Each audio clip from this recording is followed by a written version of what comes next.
మన మహర్షుల్లో ఈరోజు కశ్యపుడిని గురించి, భూతదయాపరుడైన కశ్యపుడిని గురించి తెలుసుకున్నాం. బ్రహ్మమానస పుత్రులలోని 6గురిలో ఒకరైన మరీచి కుమారుడు కశ్యపుడు. బ్రహ్మమానస పుత్రులు 6గురు ఉన్నారు. 6గురిలో ఒకడు మరీచి. ఆ మరీచి పుత్రుడే ఈ కశ్యపుడు. ప్రజాపతుల్లో ముఖ్యుడు, ధర్మపరుడు ఈయన. ఎవరు? ఈ కశ్యపుడు. ఈయన రచించిన స్మృతి కాశ్యప స్మృతి. జంతువధ వల్ల కలిగే పాపాలు, వాటి నివారణకు అనుసరించవలసిన ప్రాయశ్చిత్తాలను వివరించింది ఈ కాశ్యప స్మృతి. సర్పబెడద ఎక్కువగా ఉన్న ఆ కాలంలో బ్రహ్మదేవుని గురించి తపస్సు చేసి జీవ సంజీవని మంత్రాన్ని పొంది సర్పదృష్టి సోకిన వారిని కాపాడారు అని పౌరాణిక కథనం. ఆయనకు అరిష్టనేమి అని ఇంకొక పేరు కూడా ఉంది. ఎవరి? కశ్యపుడికి. ఒకసారి త్రికాల వేది అయిన సిద్ధుడిని దర్శించిన కశ్యపుడు ఆయనను గురువుగా భావించి బ్రహ్మ విద్య రహస్యం, యోగ విద్య రహస్యం, పరతత్వం గురించి తెలుసుకొని మార్గోపదేశం పొందాడు కశ్యపుడు. అంటే త్రికాల వేది అనే సిద్ధుడి దగ్గర తెలుసుకున్నాడు బ్రహ్మ విద్య రహస్యాన్ని, యోగ విద్య విధానాన్ని, పరతత్వాన్ని గురించి. అలా సిద్ధి సందర్శనంగా సమ్యజ్ఞానాన్ని పొంది లోకాలకు మేలు చేస్తూనే తపస్సు కొనసాగించి బ్రహ్మర్షి అయ్యాడు. తరువాత పరశురాముడు క్షత్రియ సంహారం చేసినప్పుడు తాను జయించిన భూమిని కశ్యపునికి అప్పగించాడు. ఈ కశ్యపుడు దానిని మిగిలిన రాజవంశాలకు పంచాడు. అంటే తన దగ్గర ఏది ఉంచుకోలేదన్నమాట. అంటే ఈ భూమి అంతా కశ్యపుని ఏలుబడిలో ఉంది. ఒక విధంగా చెప్పుకోవాలంటే ఆ కశ్యపుడే రాజవంశాలకు దీన్ని దారాదత్తం చేశాడు. దయాహృదయులకు జగమంతా తన కుటుంబం అనే భావన కలుగుతుందనేందుకు ఈ మహర్షి నిదర్శనం. శాపగ్రస్తుడైన పరీక్షిత్తు మహారాజు ప్రాణాలు కాపాడాలన్న తపన అలాంటిదే.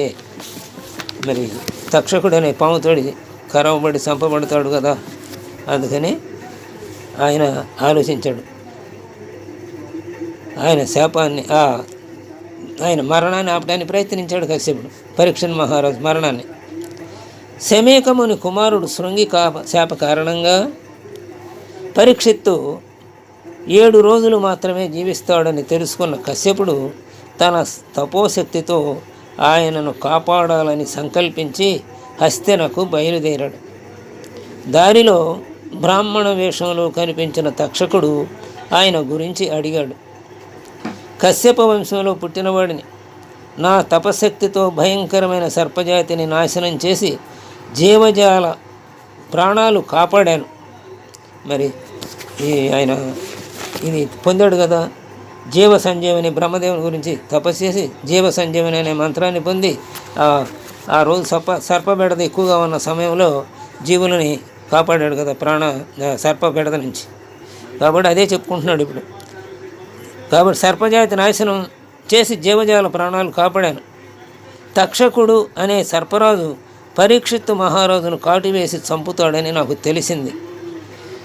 గొప్ప రాజు మహాత్ముడైన పరీక్షిత్తును కాపాడేందుకు వెళుతున్నాను అని వివరించాడు కశ్యపుడు ఆ బ్రాహ్మడికి.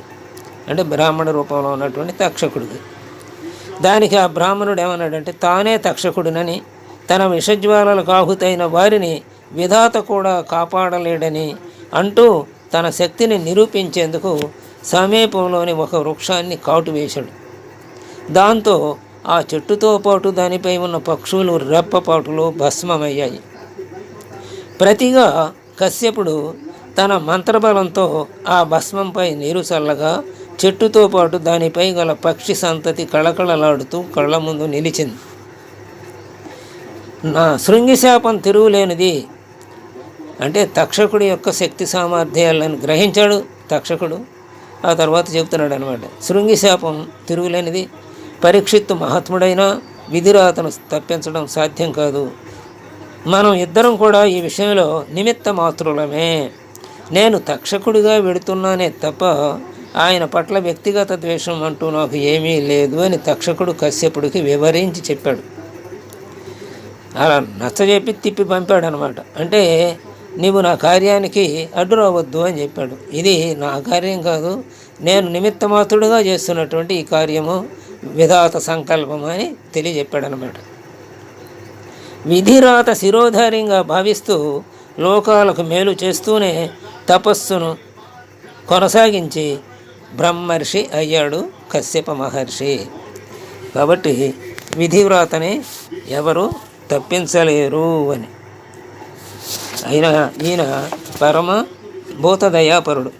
అందుకనే సర్పబెడద ఎక్కువగా ఉన్న సమయంలో బ్రహ్మని మెప్పించి ఆయన జీవ సంజీవని మంత్రాన్ని పొంది ప్రాణాలను కాపాడాడు, ప్రజల ప్రాణాలను.